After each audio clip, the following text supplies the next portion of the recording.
क्रिस्त में मेरे प्यारे भाइयों और बहनों, आप सबों को जय यीशु की।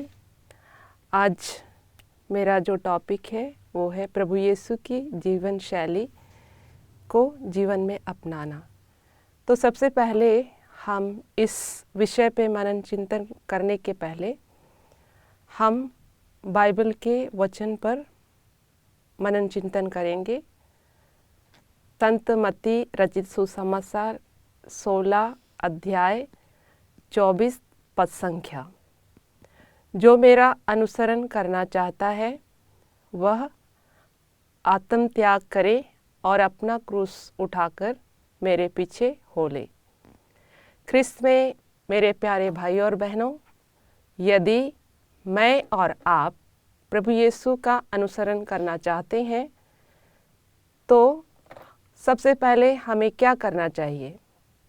सबसे पहले हमें अपने आप का त्याग करना पड़ेगा, जैसे अपने घमंड का, अपने गुस्से का, अपने चिड़चिड़ेपन का, द्वेष, ईर्ष्या और हम इंग्लिश में कह सकते हैं सेल्फ इंटरेस्ट और ईगो।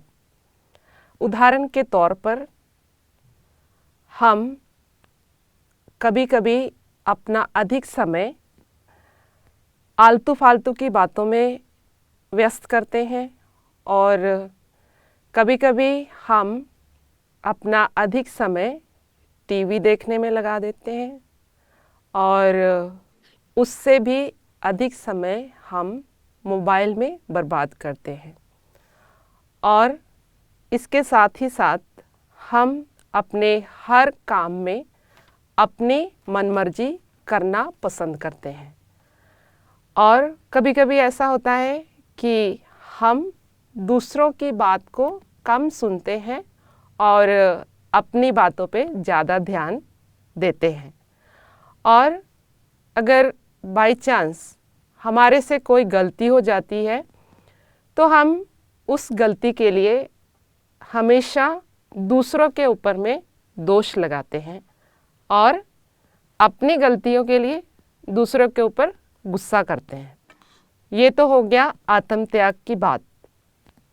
अभी हम दूसरी बात करते हैं, क्रूस उठाना। ये क्रूस उठाना क्या है? क्रूस का क्या मतलब है हमारे जीवन में?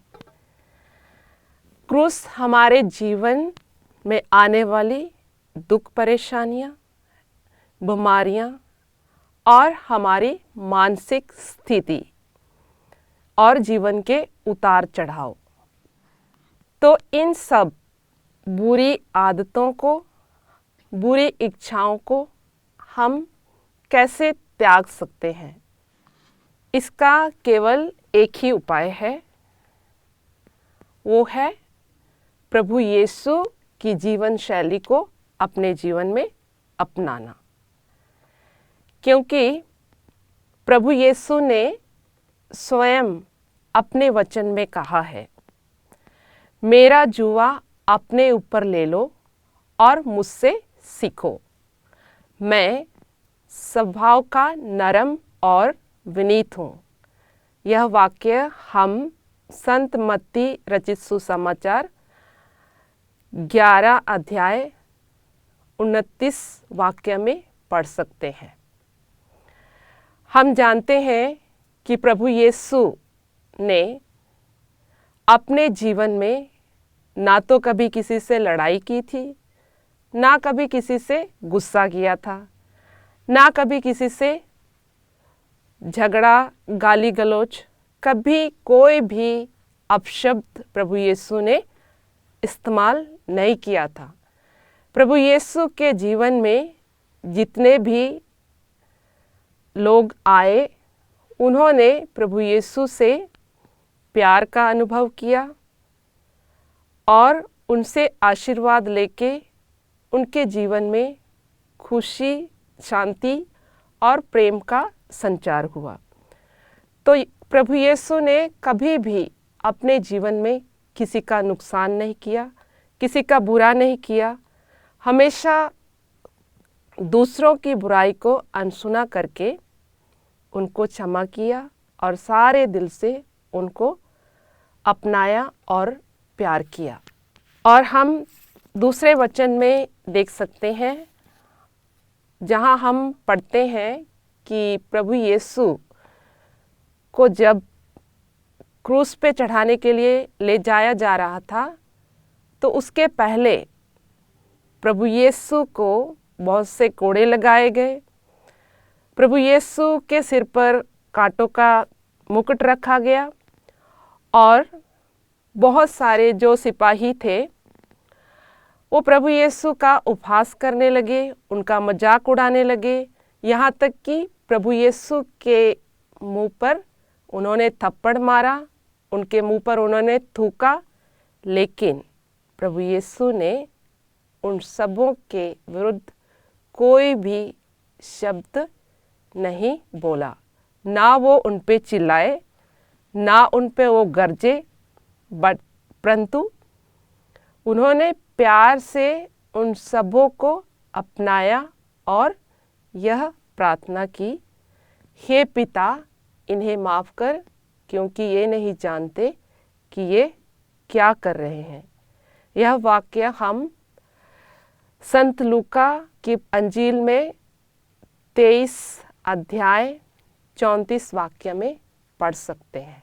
तो इस प्रकार हम यीशु की जीवन शैली को अपनाकर अपने जीवन को सुखी बना सकते हैं। जैसे प्रभु यीशु ने अपने पिता की आज्ञाओं का पालन किया और आज्ञाओं का पालन करने के द्वारा प्रभु यीशु ने अपने आप को सलीब के ऊपर कुर्बान किया और उस कुर्बानी के द्वारा हमारे लिए मुक्ति का द्वार खोला। तो मेरे प्यारे भाई और बहनों, यदि हम यीशु के जैसे बोलना चाहते हैं, यीशु के जैसे देखना चाहते हैं, प्रभु यीशु के जैसे काम करना चाहते हैं, तो हमें उनके द्वारा बताए गए वचनों का अनुसरण करना पड़ेगा। उनके द्वारा सिखाई गई बातों पर मनन चिंतन करना पड़ेगा और उनके ही प्यार को अपने जीवन में अपनाकर दूसरों में बांटना सीखना पड़ेगा। क्योंकि वचन कहता है, यदि कोई मुझे प्यार करेगा तो वह मेरी शिक्षा पर चलेगा, मेरा पिता उसे प्यार करेगा, हम उसके पास आकर उसमें निवास करेंगे। कहने का तात्पर्य है, जब हम पूर्ण रूप से प्रभु यीशु को प्यार करेंगे तो प्रभु यीशु की आत्मा हमारे अंदर निवास करेगी, और जब प्रभु की आत्मा हमारे अंदर निवास करेगी तो हमारा उठना बैठना बोल चाल उसमें अपने आप से परिवर्तन आएगा। क्यों आएगा?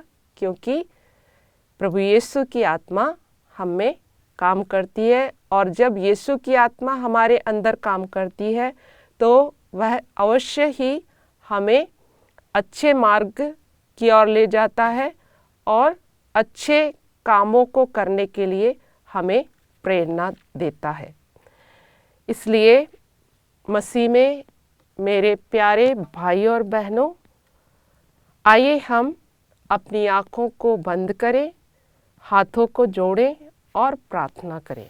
हे प्रभु यीशु, हम पर दया कीजिए, हमें अपनी आत्मा से भर दीजिए, हमें एक नई सृष्टि बना दीजिए, ताकि हम आपकी शिक्षा को अपनाकर दूसरों के जीवन में प्रकाश डालें।